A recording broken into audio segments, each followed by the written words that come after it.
Hi everyone, it's Emily again with my regular Facebook Live talking about all kinds of topics from fear to the drawing out process to exPowers and exPowers and a variety of other things. I'm here to answer your questions, so please do send me questions. I've already answered a number of people's questions and I would love more. So today I woke up wanting to talk about, sort of circle back on a drawing that I did last week, in which I was talking about the drawing out process and how I had just done it on myself the night before and how what came up was really, really intense. And I showed you all the drawing and I'll show you all again, but if you're curious about sort of what happened, you know, where that came from, you can watch that video. I don't remember, it was some day last week, but I'll link it below. But anyway, the drawing was this. And so again, if you're not familiar with the drawing out process, you can look at my website, you can look at my things, but the point is it's all about drawing out our inner struggles. And that when we draw out our inner struggles, we actually allow our subconscious to speak even more deeply than often just by talking about how we feel. Or writing about how we feel. So this is the drawing that I did. I know, it's pretty shocking. Okay? This is the drawing that I did. I know, she's kind of scary. I called her, her name was Explosive Rage. So she was this rage inside of me that was extremely overwhelming. She was so intense that, you know, you can see her hair is like red and crazy and frizzy, but also that I had these lightning bolts, or rather she did. I don't have lightning bolts coming out of my head, but this part of me was so extremely angry and enraged. And she's enraged about a situation that's been ongoing in my life for a number of years that I've worked really, really hard to fix and make better. But unfortunately, you know, there's certain people that no matter how hard I try, they just are mean to me and, you know, treat me as though I'm some kind of enemy. Anyway, long story, not gonna get into it because it's private. But the point is that this was what I drew. And when I shared in that past Facebook Live, was that this explosive rage, actually transformed into this. So as I drew this and talked and let this part of me speak and wrote down what she was saying, then she calmed down and I discovered that really underneath the rage was grief. And at the time in that video, I said, you know, grief is what came up. I knew this is what I felt, but I didn't necessarily know grief about what. And as much as it seems like, well, maybe it's just grief about sort of COVID and everything that we're going through and people are passing away and we're losing loved ones, and even like cultural luminaries are dying of this disease. The grief really wasn't even so much about that, although I may have some grief about that. This was a different kind of grief. And at the time, I didn't really understand what I was grieving.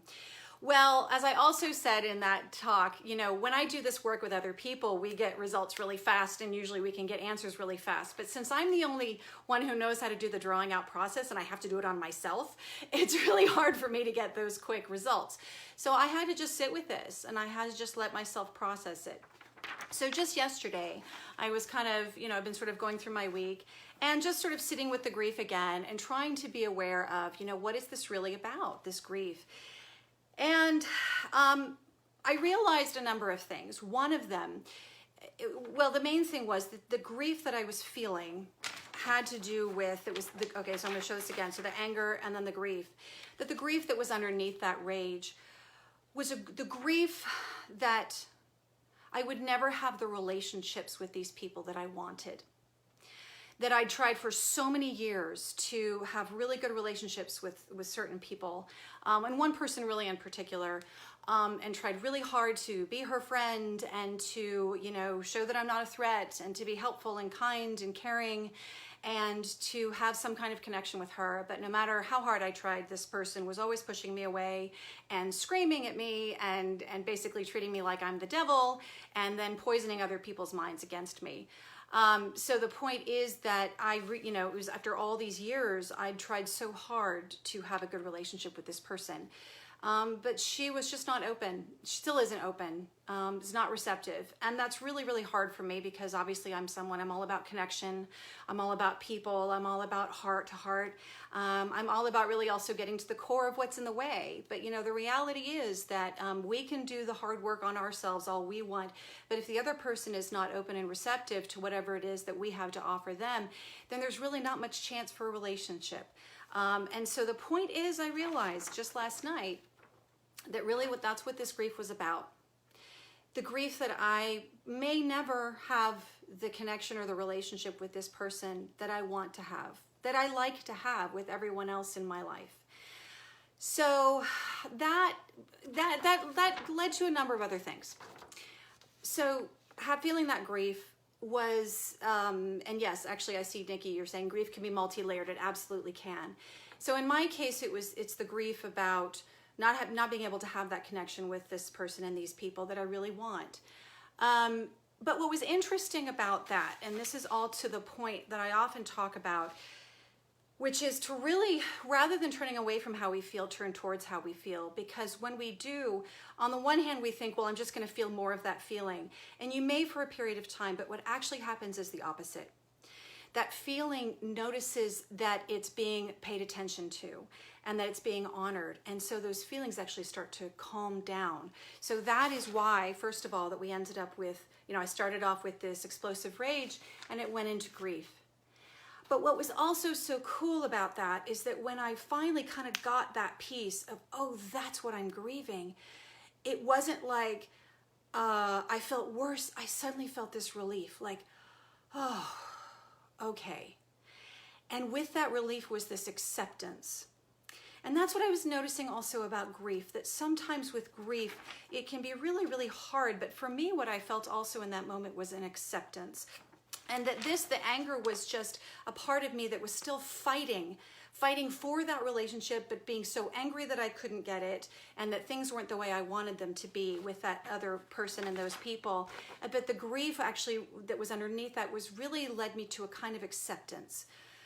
Okay, this is just the way it is. And it's okay for me to feel the way I feel.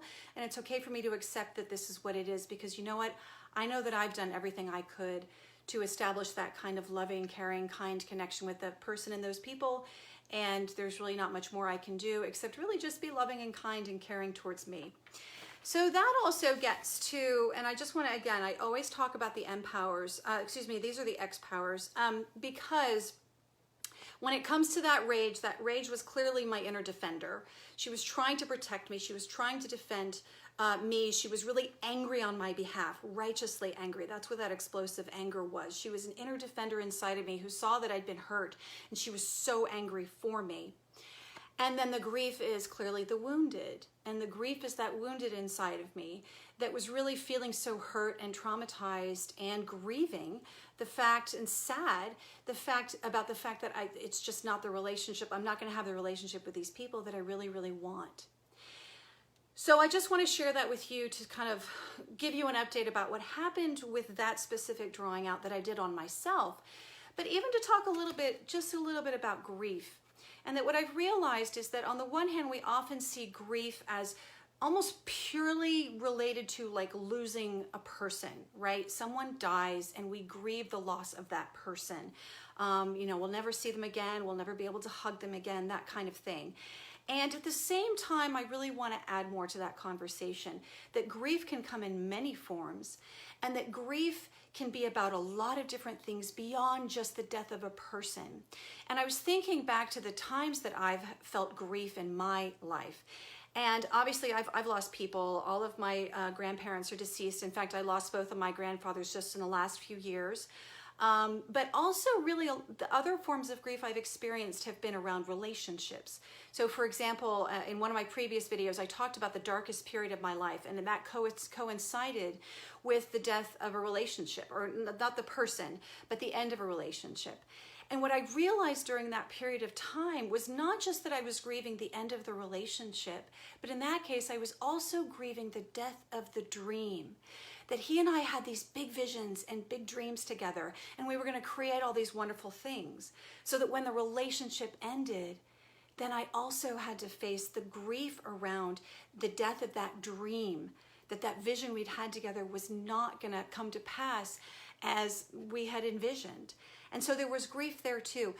What I've also seen, even like in some of the news programs that we see, I've seen a few people on news programs where they say that that this is the first time in their lives they've ever had to get government assistance, for example. And I thought to myself, you know what, that's another kind of grief, because they may have really prided themselves up to them, never having had to ask for anything, always having been able to put food on the table for themselves. And in a way, now all of a sudden they're having to ask for help. They're having to rely on other people to put food on the table. And that can also lead to a kind of, it's traumatic to one's identity and a loss of a sense of identity around that. Same thing with jobs. Same thing with, there are all kinds of ways that we grieve and all kinds of things for which we grieve. And that's what I really want to bring up here, is that I think there's grief under a lot of things when it comes to our identity and who we think we are and how we perceive ourselves. We can have grief around that. That was actually something that I experienced in my dark night of the soul back in 2009, was really that I literally felt this identity that I had sort of created inside unconsciously for myself. It collapsed. And so there was this death of that identity. And so the point is that grief can take a lot of different, we can have grief around a lot of different things, and that it can take a lot of different forms. And I've talked about this before, but what I found so fascinating too is that the fact that I did not expect that underneath this drawing that I did, this explosive rage, I did not expect that it would be grief. And yet it was. And so it just goes to show that sometimes what we're struggling with, we could be struggling with extreme anger about something, or defensiveness. We could be struggling with, we're trying to control everything, or we feel really, really anxious. Or we could be struggling with, confusion about, situations in our lives or from childhood. But really sometimes, not every time, but I would just invite us to really kind of examine, like, well, how much of that is grief? Maybe there's some grief underneath that. And rather than fight the grief, which is what these often represent, is that we're sort of fighting that feeling, or we're trying to change the situation because we really don't want to feel that grief.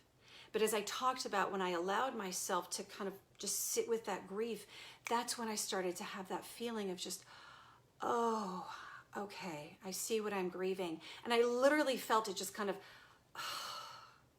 this acceptance and this deep peace. It was, to go from anger to grief and then to a kind of peace. Okay, that's really what I've been struggling with. And I can sit with that, and I can be with that, and I can accept that. As much as that hurts, it's a whole lot easier to sit with that acceptance than to, walk around being so explosively angry or trying to control the situation, or whatever other ways that that our emotions tend to express themselves. So I hope this has been helpful, maybe even a bit reassuring or confirming.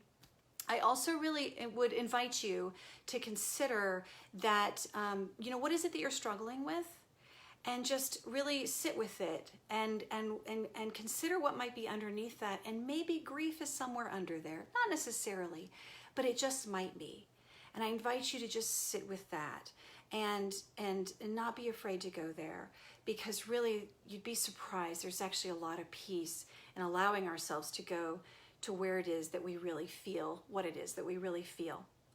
So I hope this has been helpful. Feel free to ask questions about this, or ask questions about other things. We can continue this conversation, but I just want you to know that I'm with you, I love you, and big hugs all around. All right, talk to you again on Friday.